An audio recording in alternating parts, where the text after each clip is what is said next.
Hello, everyone, welcome.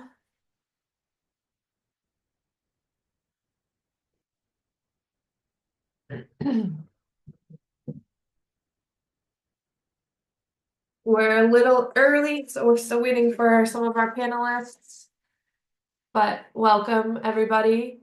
If you want to go ahead and let me make sure if you want to go ahead and drop in the chat if you are already confirmed for a CIEE program, if you've already submitted your application, let me know where you're going or where you are in your application stage in these few minutes while we wait.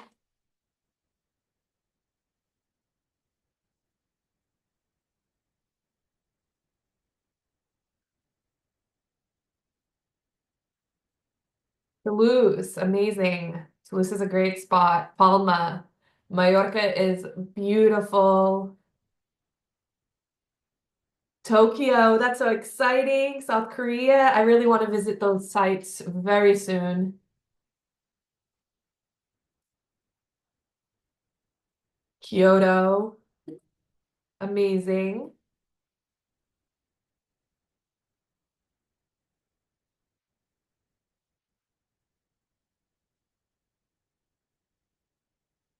Hey, Masha. Hey, good evening. Good evening. We've already got some attendees in here. They're telling us where they're going. Exciting. Let me stalk the chat. Yes, some Taiwan, Tokyo,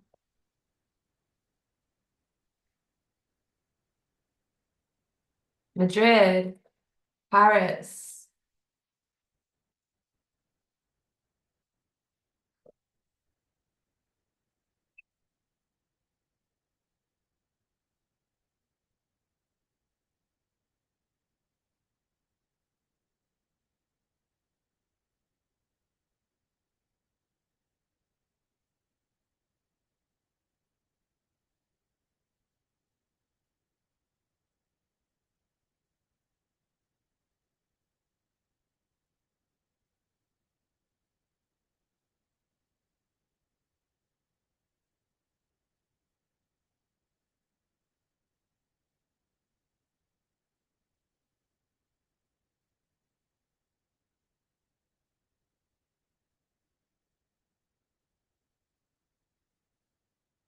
Waiting for February, yes.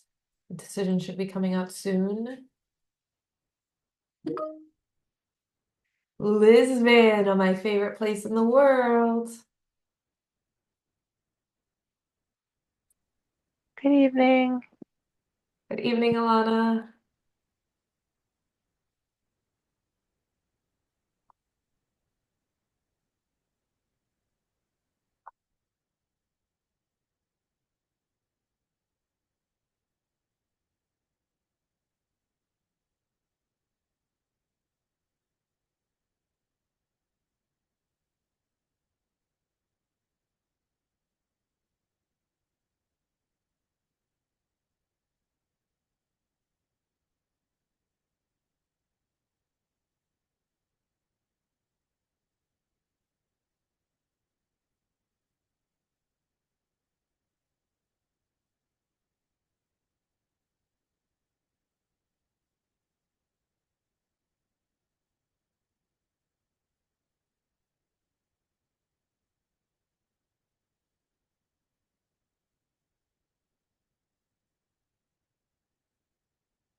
Evening.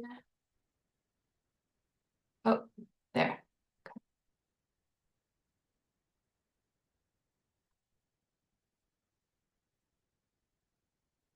We should have with us 5 alumni tonight, I believe. So that's super exciting. We'll just wait a couple more minutes. I started the meeting a little early, so wait for everybody to get in.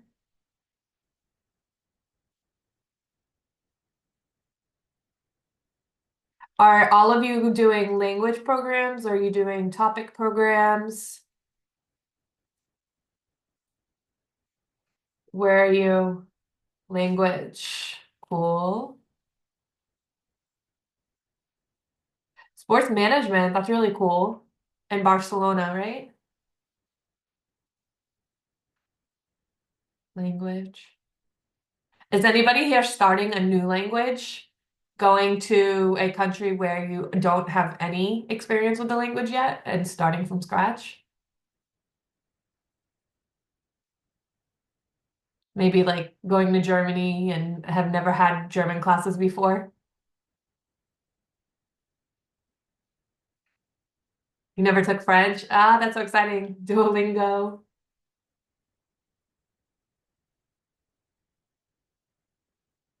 Buenos Aires, that's where Marsha was. So that's exciting. You'll be able to hear about all of Buenos Aires from Marsha. Korean, very cool.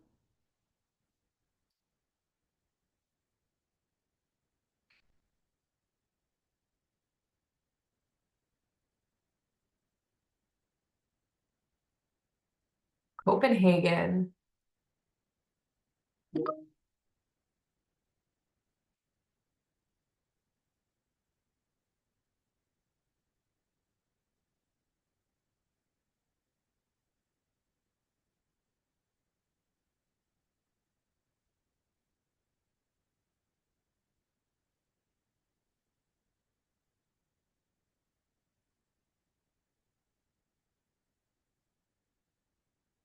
Dublin, the entrepreneurship program, very cool.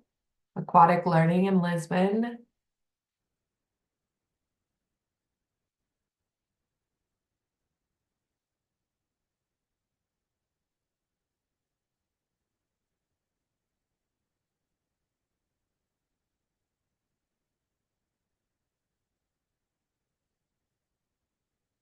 Cape Town.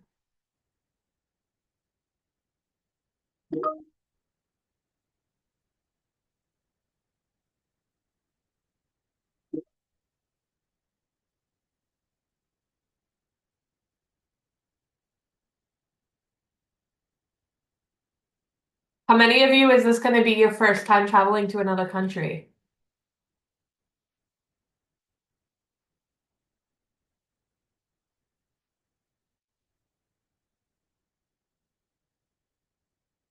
Yeah. For how many of you is it the first time traveling out of the country?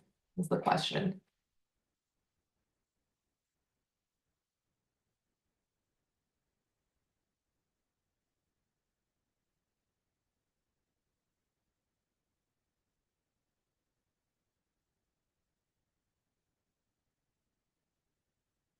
Awesome.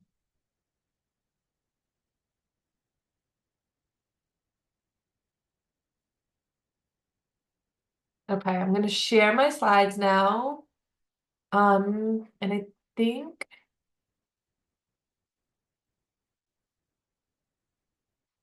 where is almost everybody is here. But we can, yes, of course, parents are allowed to this. Yes, yes. Um, Sorry, one second.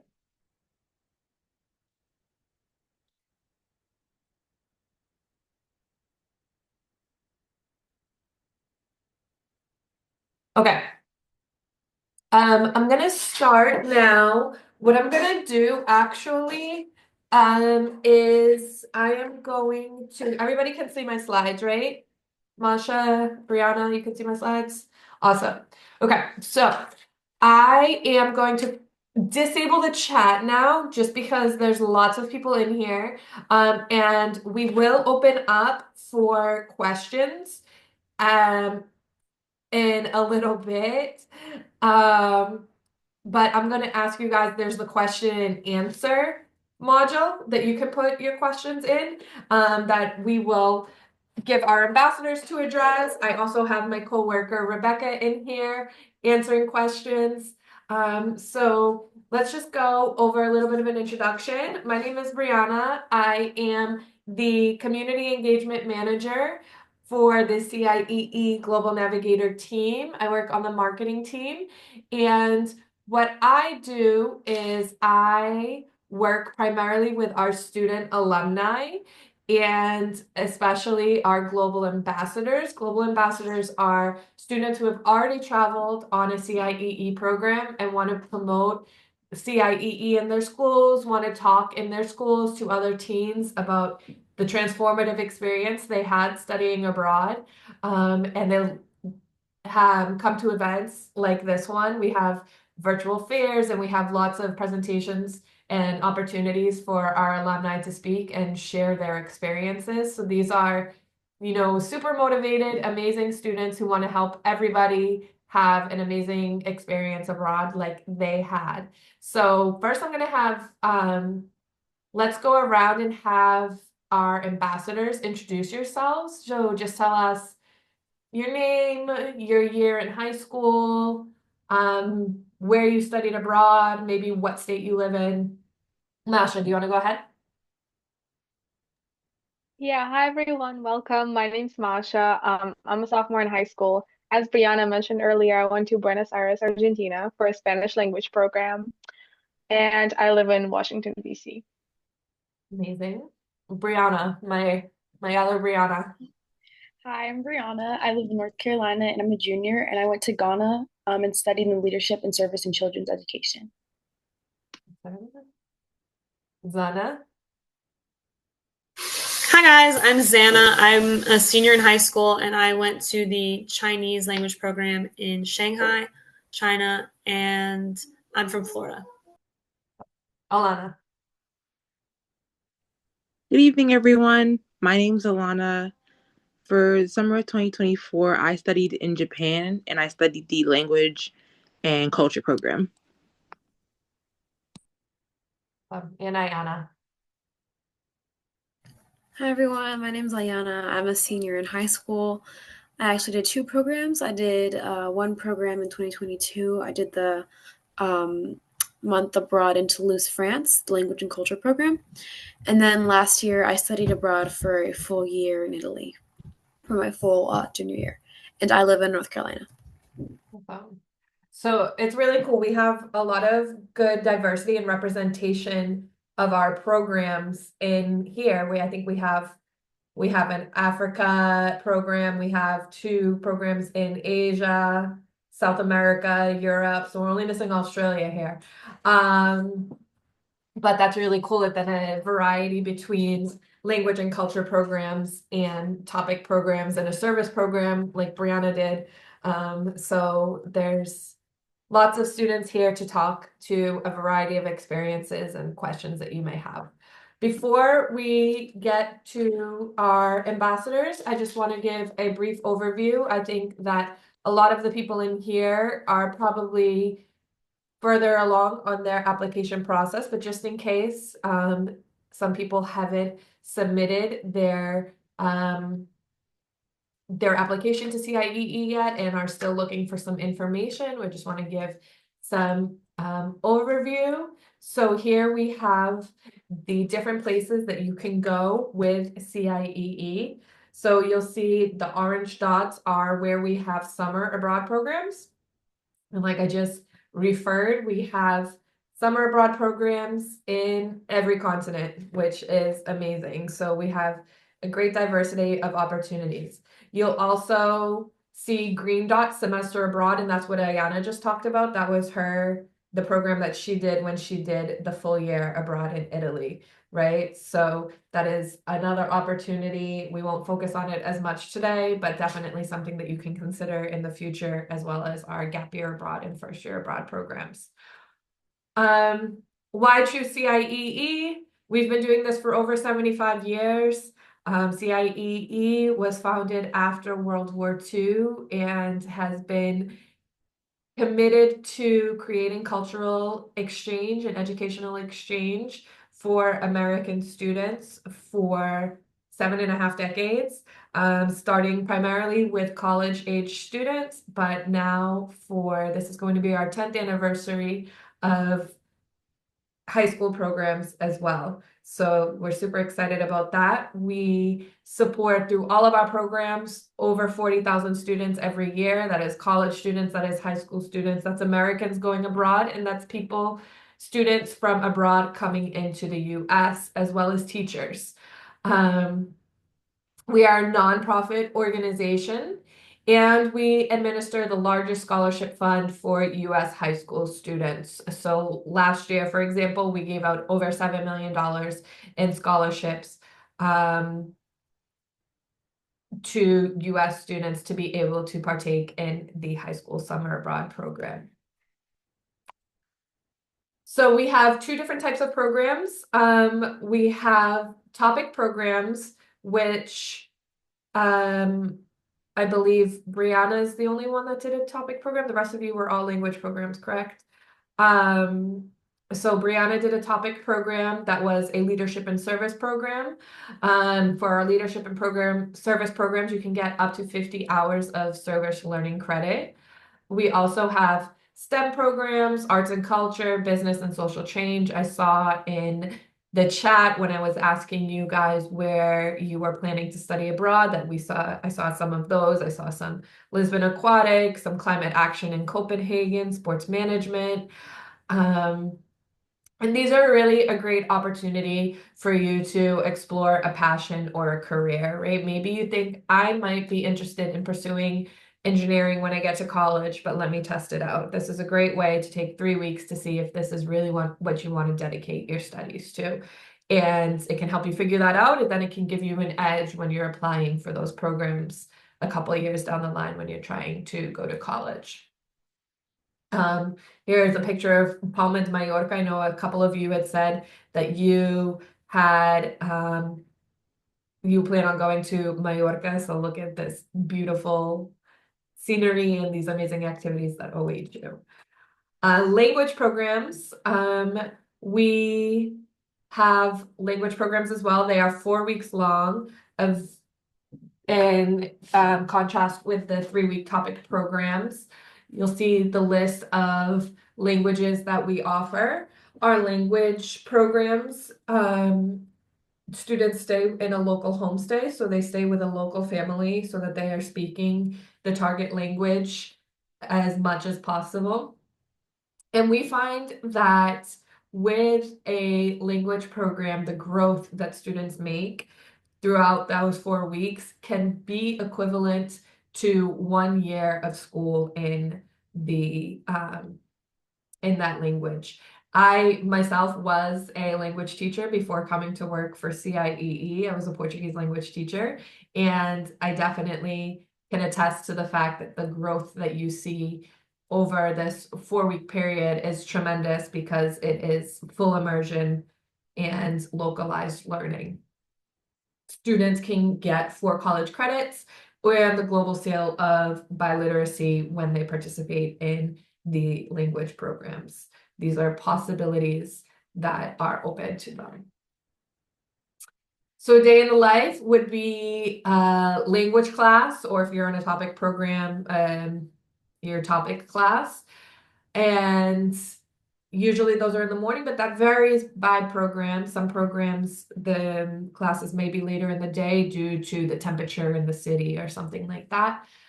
Then language programs will do practice in the community. There's usually a cultural activity in the afternoon after classes. And then if it's a language program, a student will go back to the homestay and do homestay connections, and have conversations with their homestay families in the target language. And when you travel with CIEE, you can definitely travel with peace of mind because our flights are chaperoned. If you opt for a CIEE group flight, you will have an adult on that group flight with your student. We have program leaders. I was actually also a program leader before I worked for CIEE. When I was still a high school teacher, I was a program leader on the Lisbon program. They are American teachers who are there to support the students every step of the way, 24/7 guidance for our students, and we have one program leader per 12 students. We have a pre-departure orientation that you guys will be hearing about in May, 24/7 support and travel insurance, and you get a full refund if your program gets canceled. So now to our ambassadors. First question, what was the best part of your experience studying abroad with CIEE? Who would like to answer that first? I know that's a hard question to pinpoint one thing, but I let them know that I was going to ask them this question before, so hopefully they had some time to think about it. Anybody? Can I go first? Yeah, go ahead. I know. The best part of studying with CIE was really that you were given kind of an environment where you felt comfortable enough to kind of reach out to people. Because I know probably if you study abroad, like it can be really scary, but CIE gives you enough support that I was able to make so many friends, and the people I met there were really amazing. And I think CIE really helped make sure that I was like in a good homestay, that I had good teachers, so that making friends with CIE students, making friends with locals was really easy. And the friends I made there was the best part.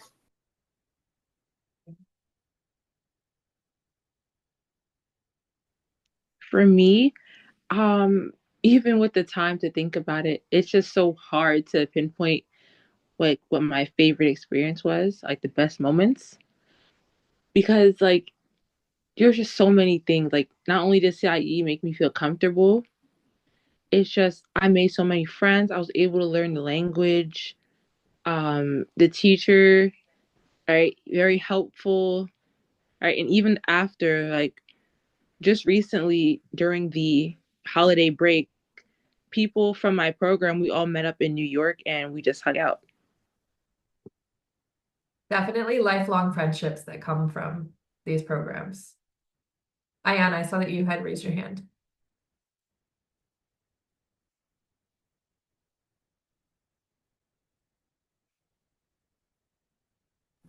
Sorry, my microphone was not turning on. Um, yeah, like Alana said, it's hard to say one thing that was like the best part. I think it was all great. But I think generally, and this might sound like a very broad topic, but just like the experience itself, like everything you're going to be able to experience that you wouldn't be able to experience at home. So just every day becomes like an adventure because you're in a new country, you're experiencing all these new things. Like in France, for example, like we got to make pastries with a French pastry chef in Toulouse, which you never get to do at home. And you're gonna like every day. I think what I liked about it was that, like every day something new was happening. There's always something to look forward to, something interesting and or novel that you had to look forward to, and also like the food is just gonna be really good. You're gonna try a lot of food that you've never had at maybe you've had it before, but like even me, part of my family is Italian, and a lot of the dishes I had in Italy were dishes I'd never had at home before. And it's just like the novelty of all of it, and also the friends you're gonna make, like the new people you're gonna meet, the new foods, the new experiences. It's very exciting. For me, my favorite experience was definitely getting to be in a new country and learning about how life is there because I had been to other countries before, but I never really got to be there and live there and kind of learn about the culture, learn about the people, learn about the different languages. So my favorite part was getting to be in a new country and getting to experience a whole different world that I had no idea about. Yeah, I think for me it was just the general freedom to just soak up everything that you can on the study abroad experience. I think the thing that really helped is that there were absolutely no strings attached. So you don't know anyone. You don't know the locals, you don't know the culture, you don't know your homestay, and that really kind of allows you to basically build yourself up from scratch and absorb everything. So like the language, the food, the customs, and it was just really an eye-opening experience because during study abroad, I've kind of let myself go and allowed myself to experience everything without really holding back because I wasn't looking back at, who I was back at home because I'm not back at home. So I was just kind of looking at everything and trying to absorb as much as I can. Yeah, that's great. It's totally an experience to reinvent yourself, right? And to find out that's a part of learning about yourself is seeing who you become in this new experience where you're away from everybody that you know. Um, what challenges did you guys face and how did you overcome them? So I think I saw that question in the question and answer as well. Um, what challenges did you face? I think it's kind of hard to pinpoint a single thing, but because my language was great, so I didn't really experience like a big culture shock or a language barrier, but I know that many people can struggle with that. But at my program, at some point, I think it was like mid week 3 or like early week 4, it was winter in Argentina when we went, so it was really cold. And somebody spread around something, like it was the flu or it was a cold. I don't know what it was. But at some point everyone got sick and like you can't really send everyone to the hospital or anything. So we just like boiled with each other in the same room, passing each other our sickness. And at that point, everyone was really mad at each other for like not being healthy and passing it around. And also, everyone was really homesick. The classes were kind of getting to people. So at some point, like at the end of week 3, everything just kind of bubbled up and people were getting really frustrated. But as the program kind of got to an end, like people forgot all of that. And of course, there were like waterfalls of tears at the end because nobody wanted to say goodbye. But that sort of peak of frustration was really hard to get over because you're with these people 24/7, you see them every single day. And yeah, some people's habits can really get annoying.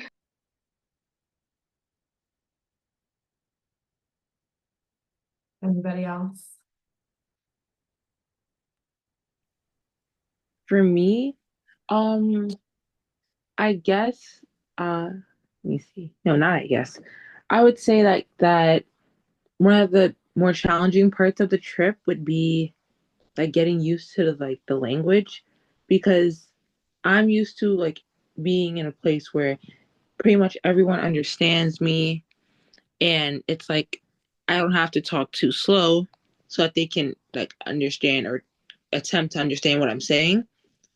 But like being in Japan or just being in a country where they don't speak the language I do, like we don't speak similar languages, it's in a way it's kind of humbling because it teaches me in a way it teaches me patience, but it also teaches me to adapt. Um, Also, I guess another challenge would be that also picking up on the language like in classes because just learning languages in general was always a bit difficult for me, but now having to like the chance to immerse myself in it and sit down and study it, especially with a host family that speaks the language so they're able to help me, it was very helpful and very encouraging. That's For great. me, one challenge I faced was being homesick. It's definitely hard being in another country at first, far away from your family and like everything that you know. But one way I overcame this was by just talking to people because everybody on that trip is probably feeling the same way. It's hard being away from home, but just talking to people and expressing your feelings and how you feel about it makes it a lot better. And yeah. Um, yeah, I like to say, yeah, homesickness is a pretty big one. Um, I think it wasn't as big in France. It was definitely a lot less homesick in France, but for Italy, since it was such a long time, I did get pretty homesick, especially at the beginning and towards the end. But I think most people here are doing the summer abroad programs, so hopefully homesickness won't be as much of an issue for you. But I think, yeah, if you're like someone who's kind of shy, maybe a challenge for you, it was for me. I was like pretty shy, especially when I went on the France program, was coming out of my comfort zone and, talking to people and asking directions and asking, like, because you're not like alone, but you're more on your own than you would be at home. So you are going to have to advocate for yourself a little bit more, which can be a challenge. But in general, people are going to be nice to you, and like there's not really anything to be nervous about. Like this one time, I like all the trains were canceled, and I had to like figure out how to get home, and I asked a bunch of people, and it was, it turned out fine in the end. And not, like you would think it would, you know, there would be some problems involved, but people were very nice. They answered my questions and all that. And yeah, also language acquisition. If you don't know the language very well, that'll be a challenge to learn the language. I think the first week is in general the most difficult because after that it's like when you're picking up on like all the basic stuff. Once you've got the basics down, it's going to get a lot easier. So that's what I would say were the biggest challenges for me. For me, I think it's probably more uncommon because it's usually really nerve-wracking to like travel in another country. But for me, I struggled with how like this is kind of like a double thing. Like CIE was almost for the first week or two like too supportive. Like I was like, guys, I got this. But like for most kids, that's like a good thing. And I like got used to it. But for me, I was like, I want to be by myself all the time. I want to be like alone. But I think I struggled with like the idea that like you're in a foreign country, you have no idea what you're talking about, Xana. Like, wake up.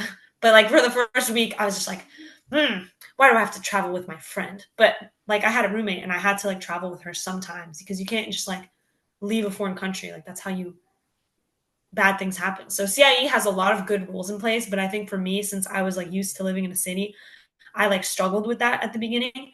But I think I kind of overcame that by first of all, like thinking about it and being like, okay, this is actually like for my well-being and this is all very important. Like all these rules are, and all these like safety things are really important when you're in a literal foreign country. And then I also kind of like opened up to like hanging out with people and, talking to my program leaders.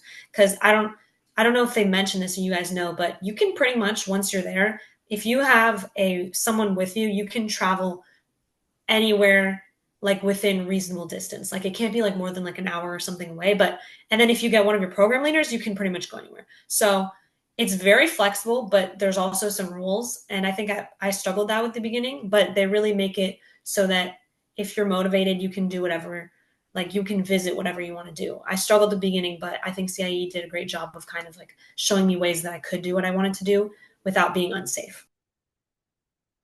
That's great. And I do see some questions in here about free time and the daily schedule. Can somebody address that? What was it like in terms of free time? How much free time did you get? What were the rules in place? And then Brianna, because you're the only one who didn't do a language and culture program, can you talk a little bit about what your daily schedule was like in comparison to the language and culture programs?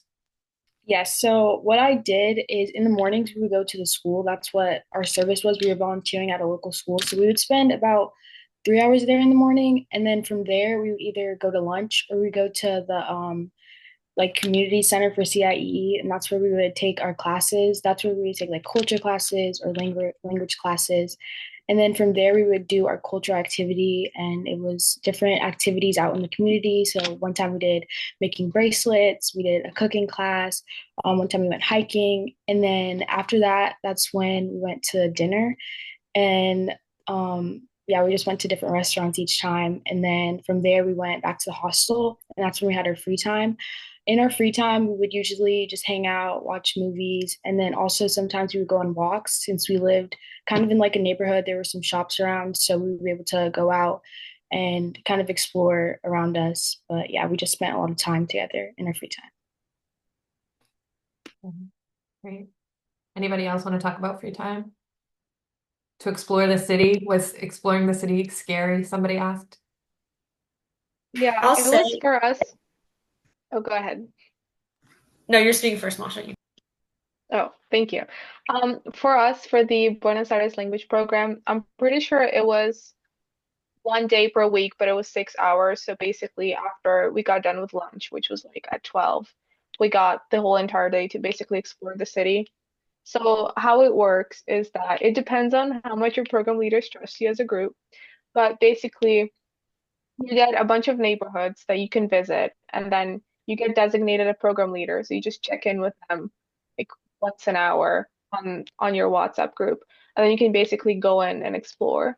The only rule is that, I mean, depending on a city, of course, but the rule is that you can't really go into some parts of the city if the program leaders tell you not to go there, and you also can never be alone. So it's at least two people.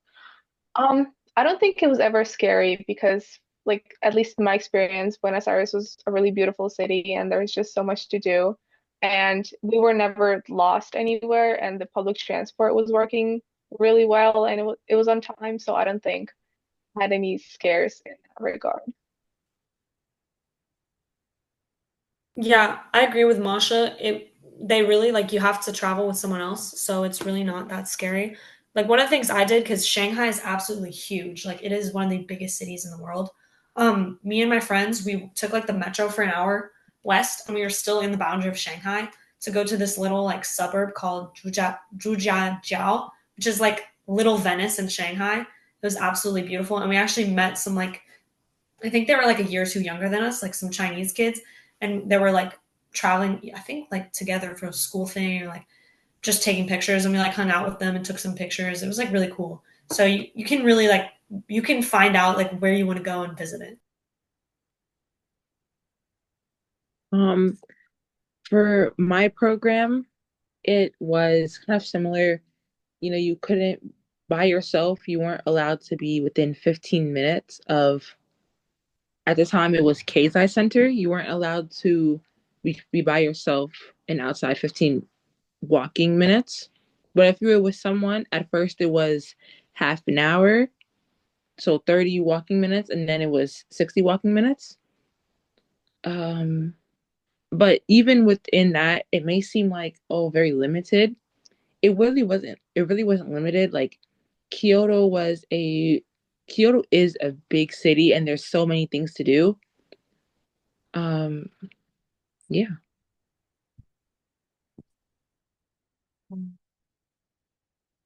These guidelines really vary city to city, but the basic rule is going to be that free time is on a buddy system, right? So that is the one important thing to know is you're going to need to be with a buddy and you're going to need to be checking in with your program leader um, for hour to hour. But some programs, like Masha said, she had 6 hours once a week. Some programs might have a couple hours in the evening every day. It really depends program to program how it works. Um, great. What's the one thing you guys couldn't live without on program? I threw this question in. You weren't prepared for this one.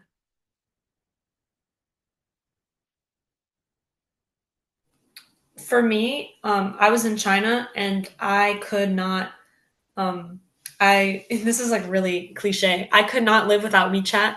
It's like it's like the texting and like everything app, and I don't know what I would do if I didn't have WeChat. Like it's how you contact your program leaders, how you like film stuff. Like it had everything, and you can even have like WeChat Pay. So it was like how you pay for things, how you text people. So if you're going to Shanghai or Beijing or Taiwan, I'm not sure because they're democratic. I don't know, but you need to get WeChat. For me, there was a lot of mosquitoes and bugsing on us, so I couldn't live without bug spray because the mosquitoes were very bad. So I had to carry on bug spray with me everywhere, especially because we were outside a lot. So it was bug spray for me. I think besides like the practical phone, money, everything, um, I think I couldn't live without my allergy medication because you really don't know what you're going to encounter um, in different countries. So it's not necessarily something you're allergic to, but can just like dust, hair, something completely random. But if you get a runny nose in the middle of your program, that's not going to be really fun. So I suggest bringing some with you. And also, I think I couldn't live without my friends that I made on the program because not only can you not go out anywhere without a second person, it's also been so much fun. And, when we are all homesick and just sick and just really sad, they got me through a lot of stuff and we still talk. So that's really nice. Yeah, in addition to everything everyone has mentioned, like obviously like phone, money, I would say WhatsApp was a big thing.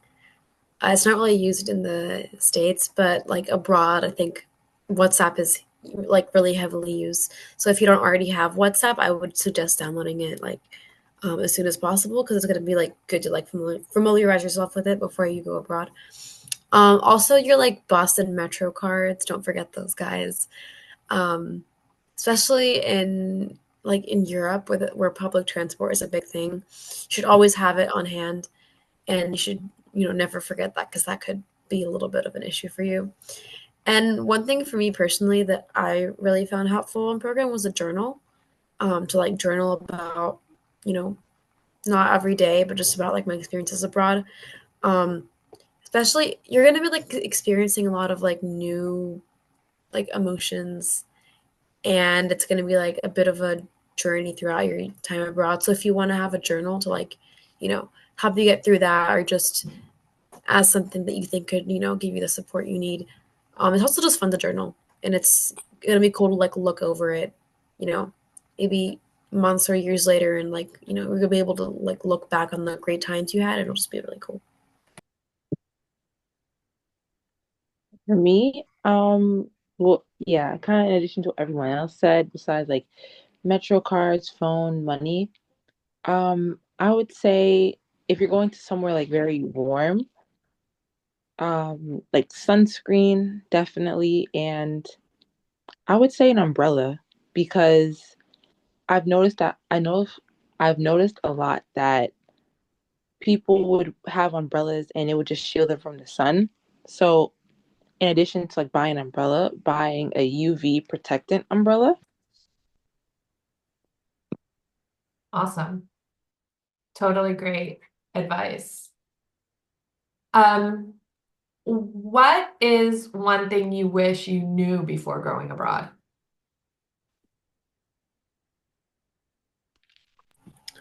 I like to start off, I guess, um, in the context of my Italy program, that I think this is still a good lesson to know for people who are going abroad for the summer. Like you're gonna you're gonna get homesick, but also like you're gonna become like a lot more grateful for like your family and stuff back home because you're not gonna have them anymore. So I think that's one thing that you're gonna be like really grateful for that.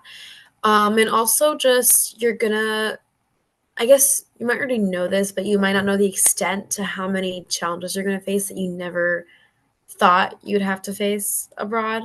A lot of the things you're going to have to overcome are going to be things that you like hadn't previously thought of at all. Um, and that might sound kind of scary, but it's really not. It's just like be prepared for the unexpected. And the a third thing that I think is really reassuring to hear, and that I know is true because I've studied abroad twice, is that like the locals are gonna be nice to you, even if you don't think they're gonna be nice. Like the people that are not gonna be super judgmental. I can't promise anything, but if you're paranoid about people they're hating you or seeing you as a foreigner, or like not your host family like being really bad or something like that, like I would suggest just relaxing because it's probably going to go great. And also you're going to have so many friends on program that you're going to have like a support system. And also CIE has like a really really good support system, like the 24/7 phone number. Like when I had issues abroad, they were really really prompt, like with communications and messages and stuff. And yeah, you like there's people there for you. You don't have to be afraid. Like when I before I went to France, I was like terrified, and then it ended up being fine. So I just say like don't be scared because it's gonna prevent you from enjoying yourself, especially at the beginning. And just like Masha said, like let yourself go. Just like have fun. I don't want to add on to what they just said. Definitely like just like relax because well, for one, the more you panic, the worse you just make it for yourself. But also, it's probably not as bad as you think. I remember I thought I got lost on the bus. Well, yeah, thought I got lost on the bus, but I didn't get lost. I just wasn't at my stop yet. So I was just overthinking it. So when I just relaxed, it's just I just calmed down. I'm like, okay. I'm just not here yet. It's fine. Also, definitely like CIEE, the mentors are definitely here to help and support you. So, if you do end up needing help, right, they're still there.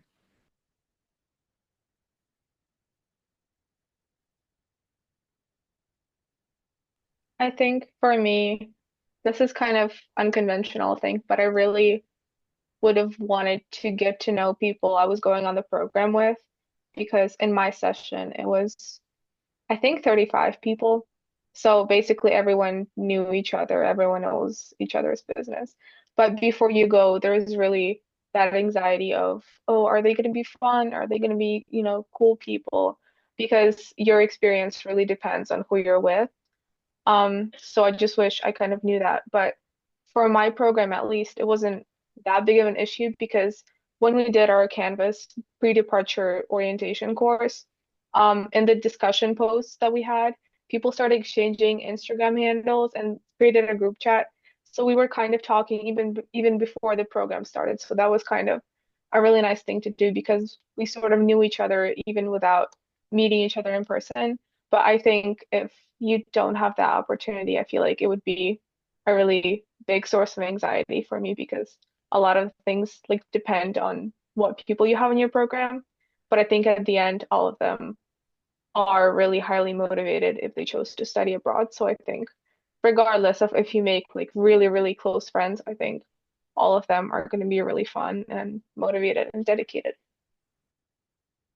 Oh, one thing I wish I knew was that it's okay to be homesick. It's okay to have that feeling, but just know that it will pass and you will be okay. Just kind of try to enjoy the experience as much as you can because it's really an amazing experience and it's once in a lifetime. Yeah, I just want to add to that really quick. That's something else. So like, yeah, you shouldn't be embarrassed to be homesick at all. Like, it's a totally natural thing to feel, and if you are, that's totally fine. But just remember, like, your family's okay. Like everything, you're gonna go home, and like, it's gonna be over before you know it. And if you spend the whole time being homesick, you're gonna wish that you had, taken advantage of the experience more. So I'd say like it's okay to be homesick and it's okay to want to, maybe talk to your parents about that, but try to like immerse yourself in the culture as much as you can. And and yeah, like it's okay if you, get sad. It's totally normal if you get like emotional. That's gonna happen because your brain is kind of like adjusting to this new environment. So that shouldn't be something to be ashamed of, but rather just like embrace that and then, enjoy it as much as you can because then you'll be able to go home and tell your parents and your family all about the amazing things that happened and everything. So I'd say take advantage of being there. Great. I have one last question, but I want to go through some of these questions that are in the question and answer section before we go to the last question. Can you guys talk about what the schedule was like on the weekends and how weekends were different from weekdays?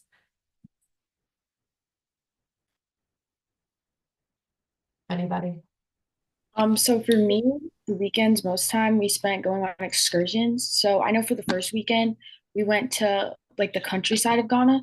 So the on Saturday we spent most of the time traveling there. It was like a 6 hour drive, but we stopped during the drive and got to experience different things. And then we spent the rest of the day exploring the city there. And then on Sunday, we did the same thing. We went out and did different culture activities. So yeah, and then I think the second Saturday we went hiking or something like that. But really the weekends are just kind of more laid back and relaxed, and it's more about going out and exploring the country.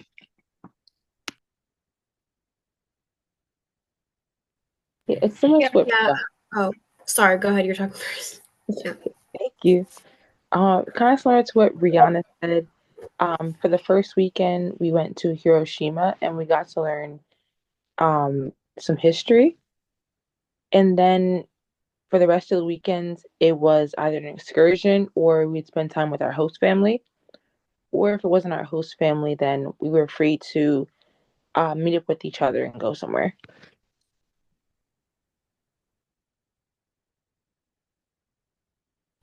Depending on your program, there might also be like overnight excursions, so ones where you like spend the night at a certain place, or there might be just like day long excursions. But then a lot of the like in France, a lot of my weekends I would spend with my host family. We would like go out to the pool or to a restaurant or something like that.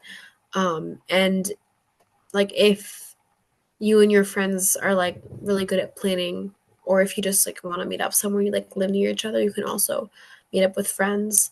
And I don't know like about like each program's policy, but for my program in France, I think if you like told the like coordinators like in country like on at the site, you could also potentially have like sleepovers at like a friend's house, but that like would take a little bit of planning and like with the host family and with the program so that everyone knows where you are. But you could also like that was an option.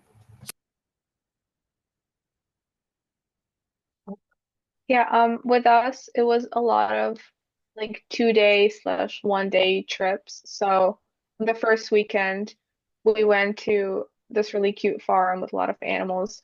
And then once a week, I think for us it was 3 times, I guess it was a day dedicated to just spending time with our host family, doing whatever you guys want. So my host mom and my roommates, we went to a museum once. At some point, we went shopping. So it's just like a lot of fun time and bonding. And then sometimes it was free time. At some point, we went to the theater to see a ballet. And then at the end of the program, we went to Iguazu Falls, which is like an hour and a half flight from where we were staying. So it was really fun. It was a 3 day trip. So it was kind of like a culmination of our program, which was really nice. But on those days, you really don't have classes. So it's just like not really downtime, but time to spend some time with the people on your program, maybe catch up on some classwork that you have. So yeah.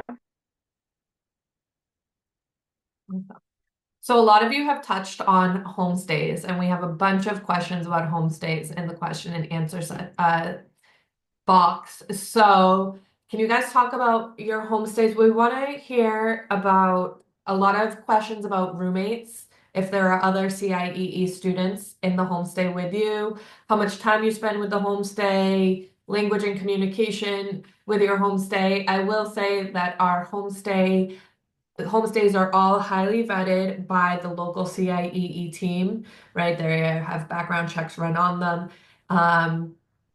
And there are people that are truly dedicated to having international students and to having this experience of international exchange with American teenagers. They vary. So also tell us kind of about the makeup of your family. I saw somebody asked if people had like a single host parent versus a family. We have all of this variety, all of this diversity in the types of families that choose to host a CIEE student. So yeah, can you guys just elaborate on that? Zian, I saw your hand go up first. So I actually did have a roommate, so I'm one of the people who had a roommate. As you guys will probably know, or you should know, it depends a lot. All of the homestays are vetted and they're all like very good options, but it will be different, like what they look like. I had a roommate from New York. I still talk to her today. We became like best friends. And I had a mom and a dad that were like in their middle to late 50s who had a girl who was studying in Canada. So they were really good at English. The English level, I saw a lot of questions about that. It'll really depend. You can have some families that are just absolutely fluent, and then you can have some families who can barely say 5 words. It depends. You can say your preferences, but it'll all depend. I was 15 minutes away from campus. I had one of the shortest commutes out of anybody, but any commute, it's not going to be more than an hour. CIE make sure that it's not longer than that, so you have like time to go to class. And I got my own room. My roommate got her own room, and we had our own bathroom. But some people have to share. It really depends. You can talk about your preferences, but it will really depend, especially for the level. Masha. Yeah, so basically how it starts is you get your host family's contact information, usually email, approximately a week before departure, so that if you want, you can contact them, just, say hi, who you are, that you're really excited to come. A lot of people on my program brought gifts to their host family as like a keepsake from the United States. Obviously not required, but it's a nice gesture. Um, a lot of people on my program had single host families, so it was mostly like really nice old ladies whose children left for university or had never had a family to begin with. So it was just a lot of like really nice old people who wanted to, ha have some children in our house, basically, who didn't want to be alone. Um, I don't think anyone on my program specifically had a really large family. My homestay was the single grandma. Her name is Norma. I love her to death. Um, the roommate situation, it can really depend. They don't tell you who your roommate is before the program, so once you arrive, you find out. I had one roommate in the beginning. We shared a room, but then some other girl had a problem with her host family, so she got sent to us. So I had two roommates in the end, which was like really fine. We became really close friends, but I think what you need to be prepared for is that like there may be some shuffling, especially in the beginning, but it's like nothing serious. As for communication and as for English, my host mom knew English perfectly because she spent a lot of her time in the States. But there were also people like host families on our program who didn't know English at all. Like it really depends, but obviously, if you go to a language program, it is expected that you talk in a language like of the hosting community. Like that's part of the experience and that's part of your learning process. So even if your host family knows English, it's really expected that you talk to them in the language of the country. And then commute. In the first week or so, your host family will like walk you to the metro or the bus or whatever so that you can learn the route so that you're not alone.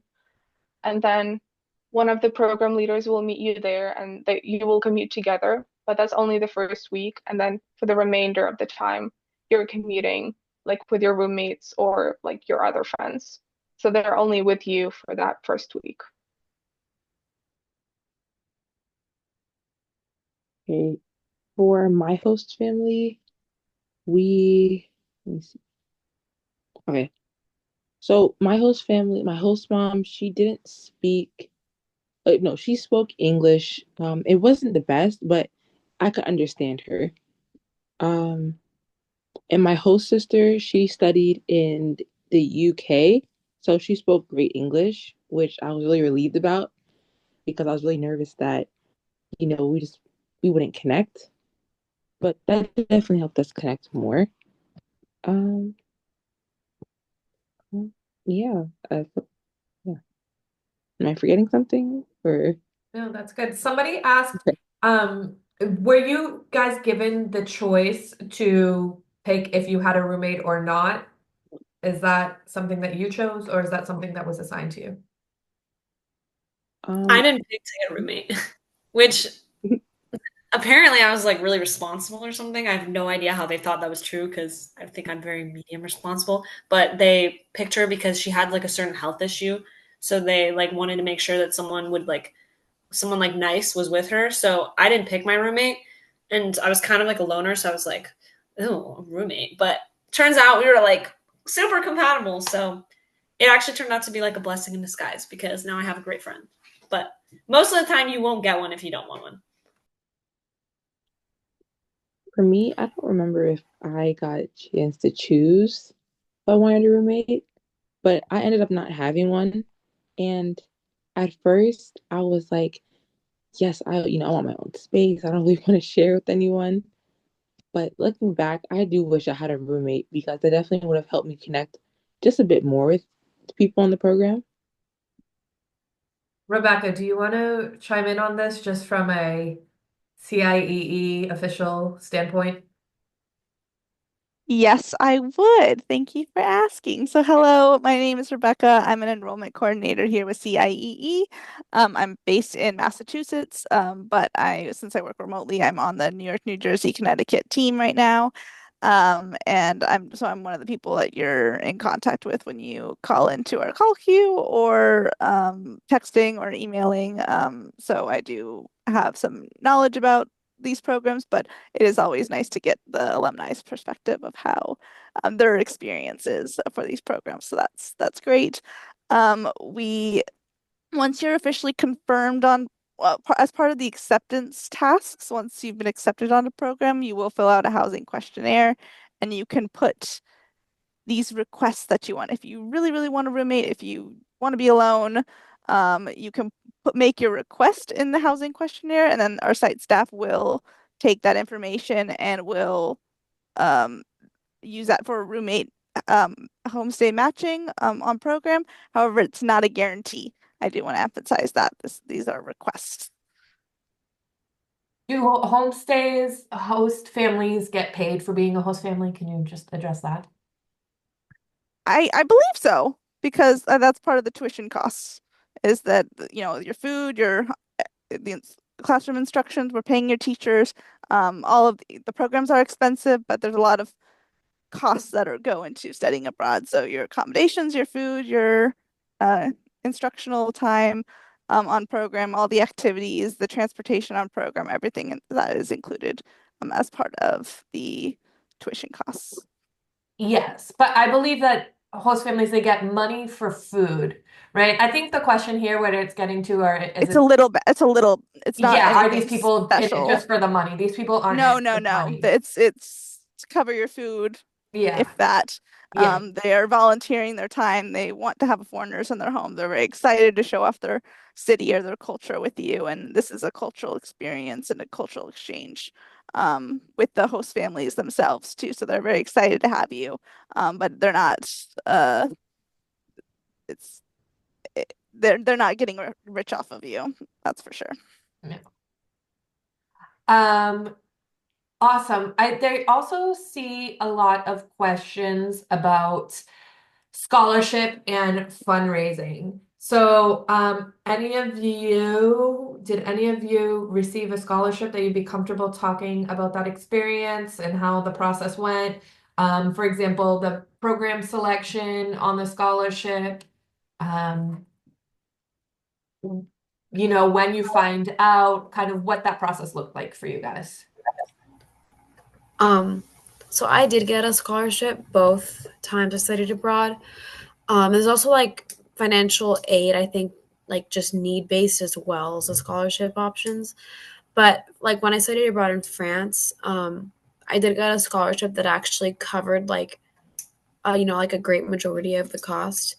And what was left over, I just like started a GoFundMe, and I told like all my family members, like my wider family, extended family, and that was how I made up for like whatever was left.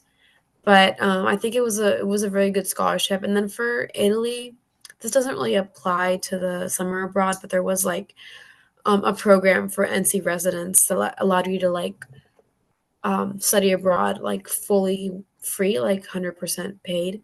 But that doesn't apply to the summer abroad program. So for those, I didn't get like a full scholarship, but I got one that was pretty close to full. So it does depend on like your situation. I think they are also merit based, if I'm not wrong.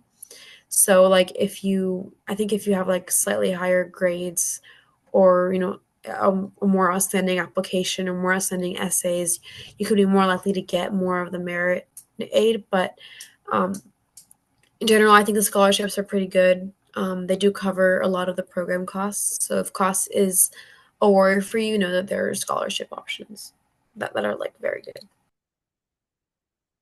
I think the deadline for the main scholarship is, I don't know, maybe for the people who haven't applied yet. I think it's called Global Navigator, and it's only for language programs. So I think the deadline's like February 26th or something. It's very soon. So if you haven't done that, make sure you do that. If you're a senior though, you can apply to it.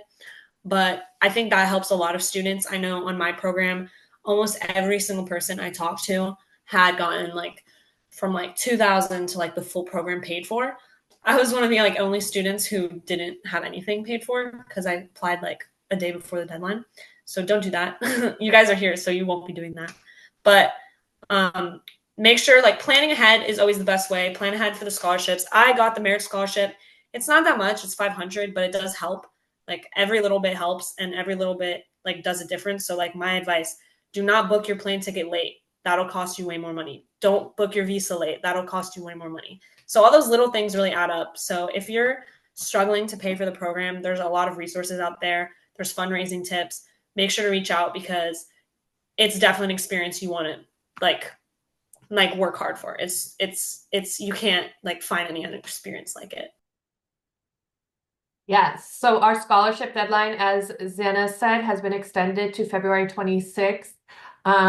The scholarship is primarily for our language and culture programs. As Zana said, there is some scholarship money given to topic programs, but we give the majority of our money to language and culture programs, and that is why you get the top three choices. We recommend that you have a language and culture program in that choice. Did any of you that applied for the scholarship, what was it like with your choices? Did you get your first choice for destination? Did you get a second choice, third choice? So, um, Japan was actually my third choice, and that was kind of my fault. I didn't read the fine print where it said this is only for language and culture. So luckily I chose at least one language and culture, or I would not have gone. But evidently I'm very happy I chose Japan. Um, yeah, great experience. Amazing. Yeah. Spending money. How much spending money did you guys bring?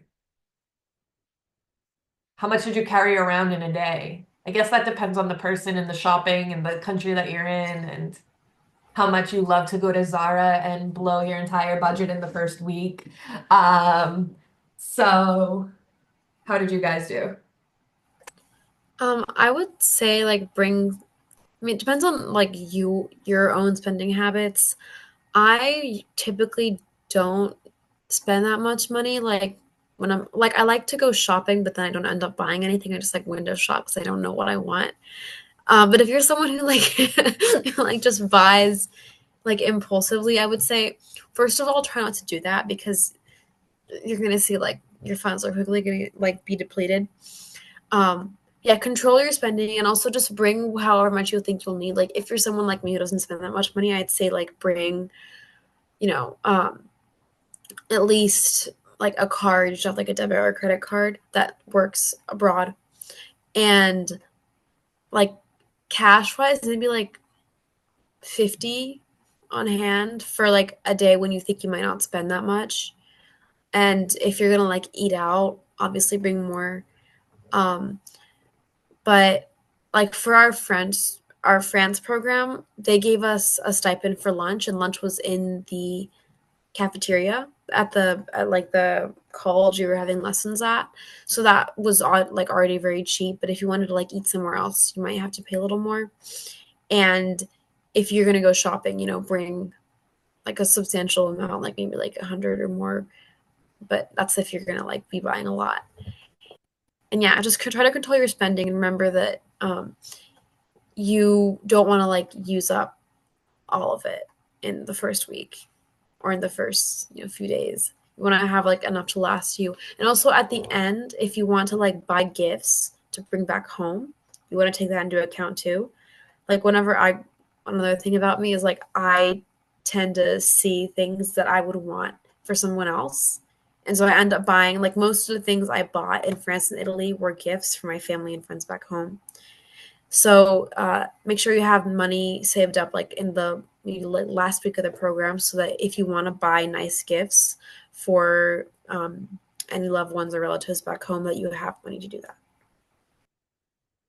Yeah, I agree with that, but I also think that it really depends on where you're going because in Argentina, when I was visiting, inflation was a little crazy.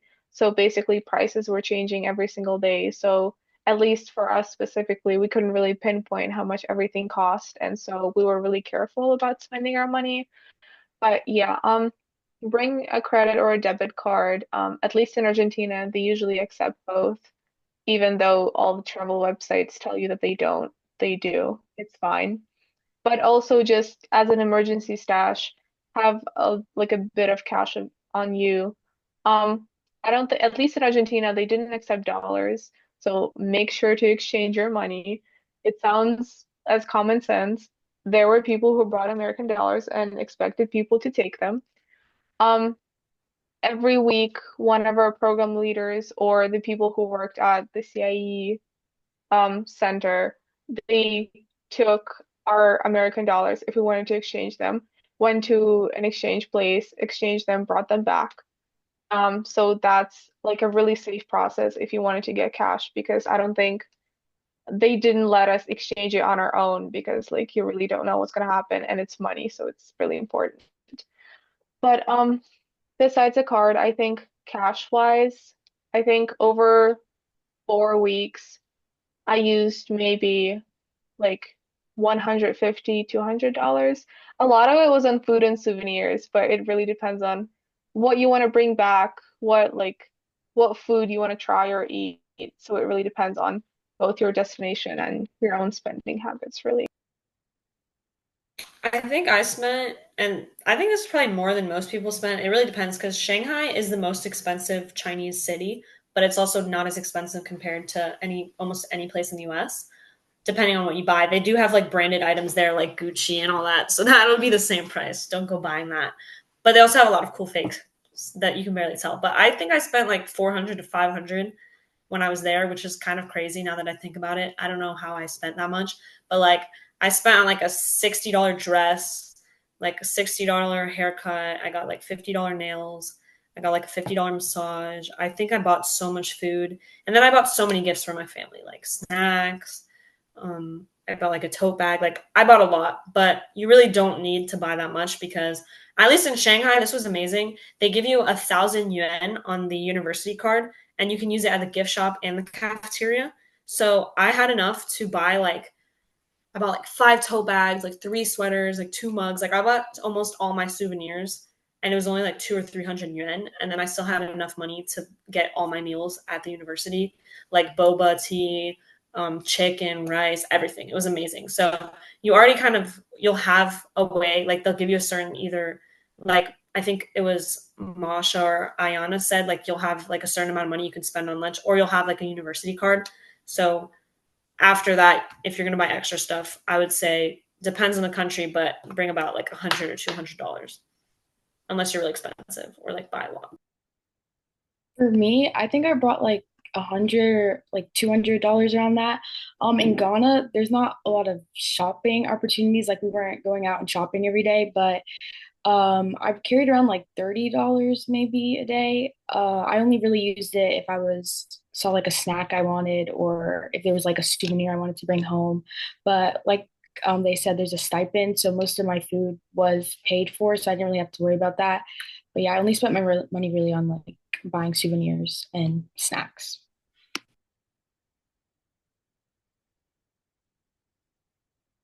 I kind of agree because it really depends on where you're going. Like, if you go to the UK, it may be like pretty much the equivalent of like the US dollar. So, spending $10 is more or less equivalent to spending £10, more or less.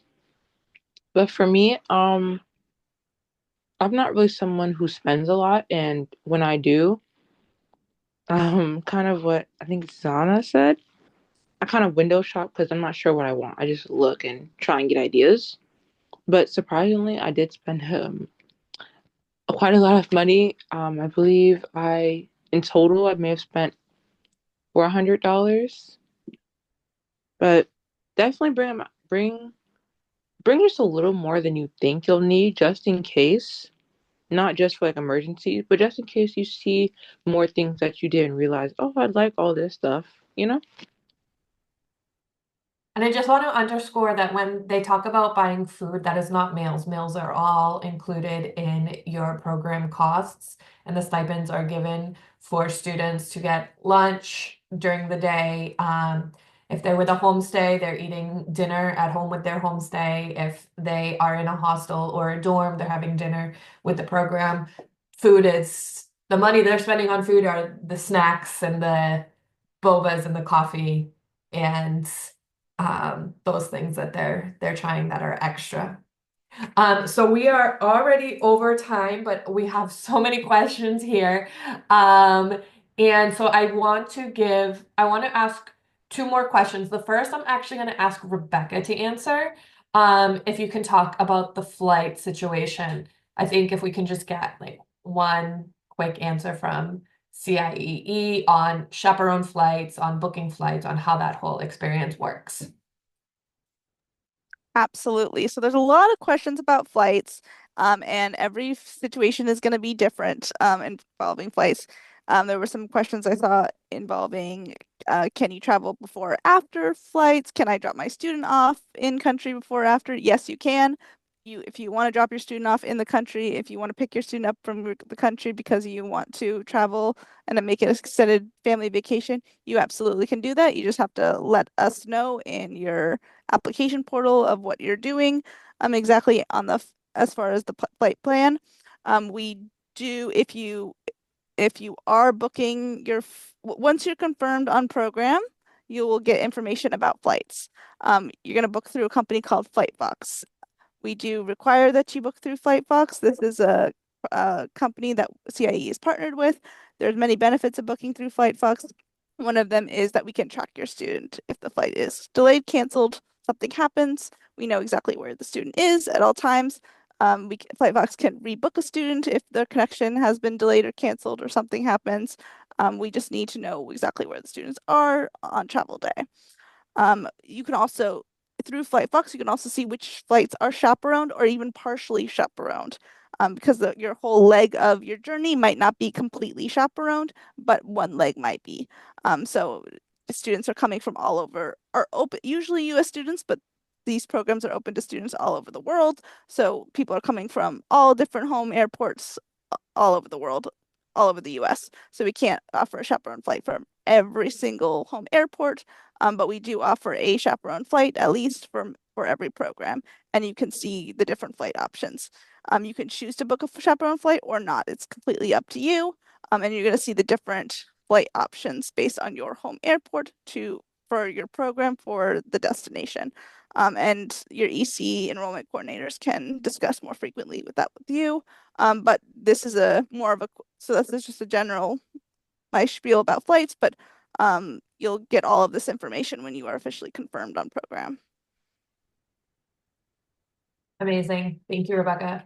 And then the last question I am going to ask that I've been seeing a lot in the chat is about the phone situation. How did you guys use your phone? Did you get a new SIM card? What did you do? This is something that people ask about a lot, and I think is actually much easier to deal with than people expect. So what did you guys do? I had a local phone. So they gave me a local phone. Like China's kind of like way different than any other country. So if you go to China, and you can probably get a local phone because some phones go iffy with the SIM cards. So I just had a local phone, and I just used the local phone. Like the one thing you might not be able to use Instagram that well when you're in China. Womp womp. There's WeChat though, so it's fine. For my program, my mom just unlocked my phone so that I'd be able to use the data still. But even if they don't, with the language and arts program for Kyoto, Japan, they give you a Wi-Fi router, and all you'd have to do is just charge it, and then you just connect your Wi-Fi to it.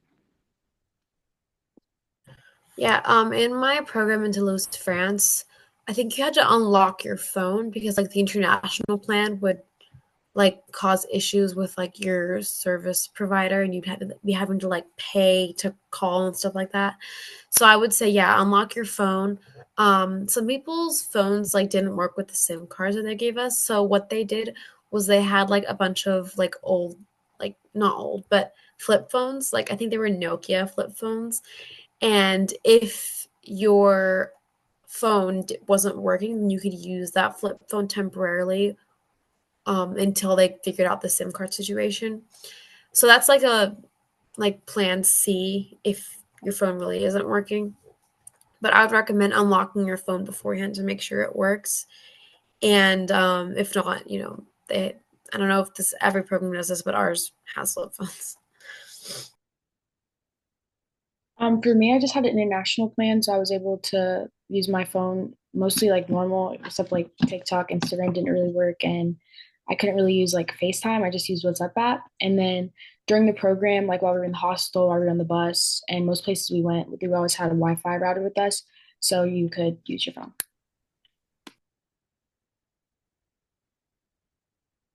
Great. Okay.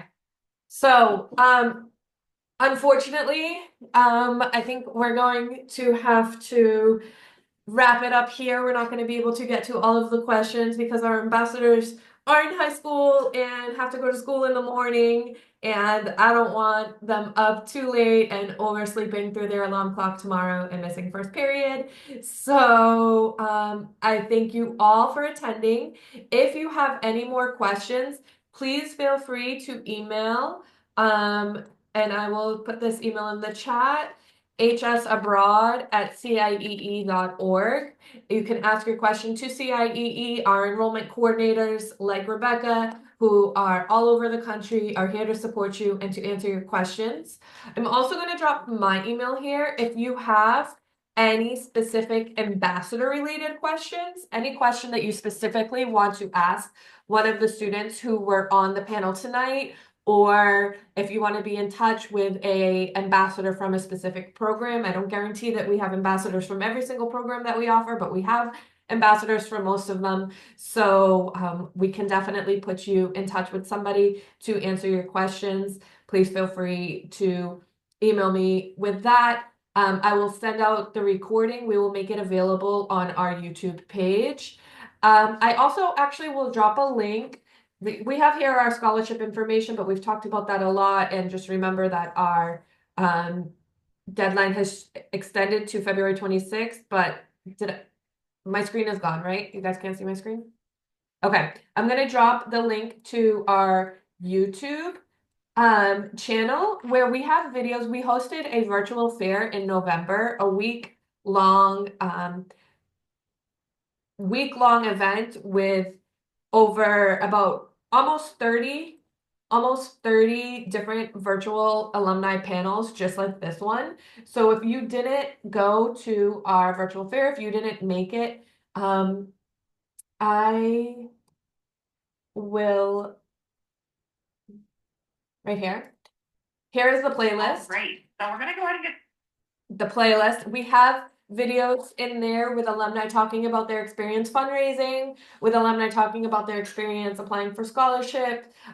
We have alumni from all of the language programs or language destinations. We have videos and panels broken down by the topic of programs for topic programs. So definitely check that out. And see if some of your questions are answered there as well. Thank you all so much again for being here. Thank you to my amazing ambassadors for answering all of these questions. You guys did an amazing job. Thank you for Rebecca for holding down in the question and answer section and answering all of those questions. As you guys can tell, it's getting late. I'm here on the East Coast. And yes, this was recorded and the recording will be made available soon. Thank you.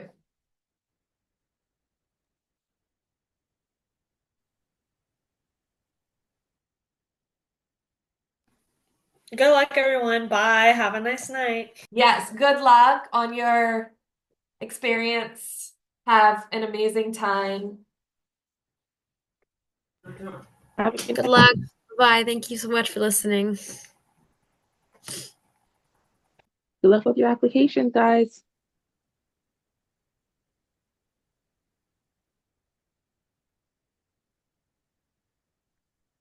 Yes, just like Brianna said, email us at hsabroad@ciee.org. Also give us a call. Our phone number is, yeah, I can pop it in the chat. I don't have it memorized. Our call queue is open from Monday through Friday from 9 a.m. to 7 p.m. Eastern Standard Time. If you do have a random question that you want to give us a call about, because I know there were many calls we weren't able to answer in many questions that we weren't able to answer in the chat. You guys had so many. I did my best. But here's the phone number. But thank you guys. Thank you, everybody. Night.